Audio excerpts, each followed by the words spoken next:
واعظ و نصیحت کی بھی انہوں نے کوئی پرواہ نہ کی اور بچھڑے کی تعظیم اور عبادت چھوڑنے سے انہوں نے صاف انکار کر دیا اور انہوں نے جواب دیا سورہ طٰہٰ کی آیت نمبر 91، ہم تو موسیٰ علیہ السلام کے واپس آنے تک اسی کے مجاور بنے بیٹھے رہیں گے۔ کوہ طور پر اللہ تعالیٰ نے حضرت موسیٰ علیہ السلام کو اطلاع دے دی کہ اے موسیٰ، سامری نے تیری قوم کو گمراہی میں ڈال دیا ہے۔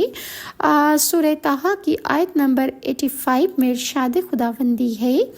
اے موسیٰ، ہم نے تیری قوم کو تیرے پیچھے آزمائش میں ڈال دیا ہے اور انہیں سامری نے بہکا دیا ہے۔ باری تعالیٰ نے جب موسیٰ علیہ السلام کو یہ اطلاع دی تو وہ سخت غم و غصے میں آ گئے، کیونکہ ان کی قوم نے ان سے وعدہ کیا تھا کہ ان کی کوہ طور سے واپسی تک وہ اللہ کی اطاعت و عبادت کرتے رہیں گے، لیکن نہ تو انہوں نے حضرت موسیٰ علیہ